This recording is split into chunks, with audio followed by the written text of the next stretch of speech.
ناظرین، پروگرام پرسکون زندگی بذریعہ قرآنی و مسنون اعمال کے ساتھ آپ کا میزبان احمد علی محمودی حاضر ہے۔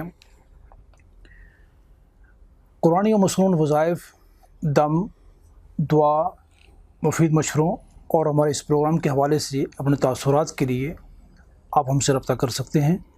ہمارا فون نمبر ہے 030582800905۔ ناظرین، آج کے پروگرام کا آغاز کرتے ہیں ایک سوال سے۔ یہ سوال ہمیں ڈیرہ غازی خان سے ہماری ایک بہن نے بھجوایا ہے۔ وہ لکھتی ہیں کہ میری شادی کو 4 سال ہو گئے ہیں مگر کوئی اولاد نہیں ہوئی، برائے مہربانی کوئی وظیفہ بتا دیں۔ اولاد کی خواہش فطری امر ہے۔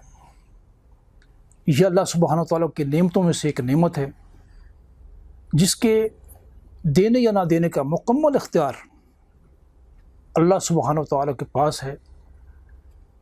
وہ جسے چاہے بیٹے عطا فرما دے، جسے چاہے بیٹیاں دے دے، جسے چاہے بیٹے اور بیٹیاں دونوں دے دے، اور جسے چاہے اس اولاد سے محروم کر دے۔ البتہ ہمارا کام مانگنا اور مانگتے ہی رہنا ہے۔ مانگنا مثل دستک دینا ہے، دستک دینے سے دروازہ کھل ہی جایا کرتا ہے۔ آپ اور آپ کے میاں کے لیے چند مختصر اعمال ہیں، ان پر عمل پیرا ہوں، اس کے نتیجے میں اولاد نرینہ کی نعمت حاصل ہوگی انشاءاللہ العزیز۔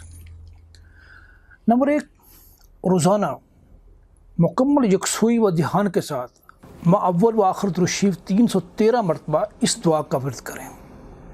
رب حب لی من الصالحین، یہ سورہ صافات کی آیت نمبر 100 ہے۔ نمبر 2، روزانہ نہار منہ اور رات کو سونے سے قبل تعداد میں، یعنی 1، 3، 5، 7 حسب طلب کھجوریں کھانے کا معمول بنائیں۔ نمبر 3، میڈیکل چیک اپ کرائیں، چیک اپ کے نتیجے میں معالج کی ہدایت پر عمل بھی پیرا ہوں۔ اس کے ساتھ ہی آپ سے اجازت چاہتا ہوں۔ اللہ حافظ۔